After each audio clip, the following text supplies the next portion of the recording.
శాస్త్రవేత్తలంతా అధిక శాస్త్రీయ సంచేతన కలిగి ఉండేవారే. విజ్ఞాన శాస్త్రవేత్తలు ప్రకృతిలోని వివిధ దృగ్విషయాలను, ప్రకృతిలో జరిగే వివిధ సంఘటనలను చూపే దృక్పథం వేరుగా ఉంటుంది.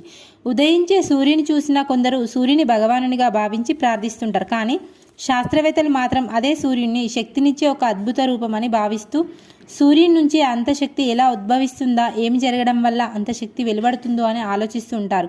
అదేవిధంగా జాతరలప్పుడు కలరా, డీసెంట్రీ, వాంతులు, విరేచనాలు ప్రజల్లో ప్రబలినప్పుడు కొందరు ఈ వ్యాధులకు కారణం దేవతలకు కోపం వచ్చిందని భావిస్తుంటారు.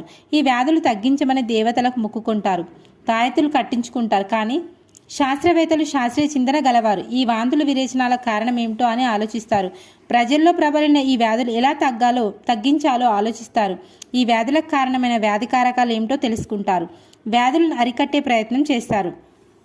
సూర్యచంద్ర గ్రహణాల సమయంలో కొందరు ఈ గ్రహణాల వల్ల చెడు ప్రభావం కలుగుతుందని నమ్ముతుంటారు. ఈ గ్రహణాల వల్ల ఎలాంటి చెడు ప్రభావం కలగవద్దని పూజలు చేస్తుంటారు. కానీ శాస్త్రవేత్తలు శాస్త్రీయ ఆలోచన కలవారు.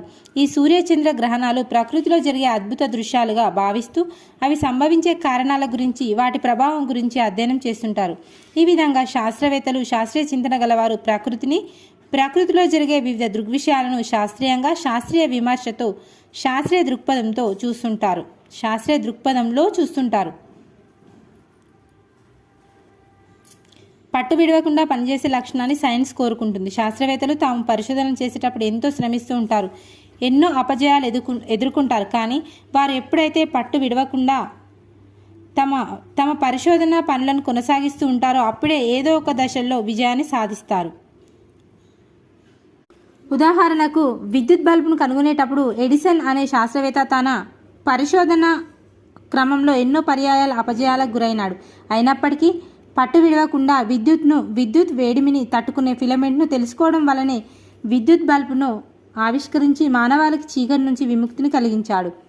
మీరు విద్యుత్ బల్బ్ ఆవిష్కరణలో ఎన్నో అపజయాలు కలిగినా పట్టు విడవకుండా మీ పరిశోధనను ఎలా కొనసాగించగలిగారు అని ఎడిసన్ను ప్రశ్నించినప్పుడు, అపజయం కలిగిన ప్రతిసారి కూడా ఈ దారి గుండా పరిశోధన చేస్తే విజయం సాధించలేనని భావించానని, అందువల్లనే పరిశోధనల్లో కలిగిన అపజయాలను అధిగమించగలిగి చివరికి విజయం సాధించినట్లు ఆయన తెలిపారు. ఈ విధంగా విజ్ఞాన శాస్త్ర ఆవిష్కరణల్లో శాస్త్రవేత్తలు పట్టు విడకుండా పనిచేయడం వల్లనే సాధ్యమైంది. ఈ విధంగా విజ్ఞాన శాస్త్ర ఆవిష్కరణల్లో శాస్త్రవేత్తలు పట్టు విడవకుండా పనిచేయడం వల్లనే సాధ్యమైంది. సైన్స్ కోరుకునే ఒక ముఖ్య లక్షణం ఒక పట్టు విడవకుండా పనిచేయడం. Thanks for watching. Please like and subscribe.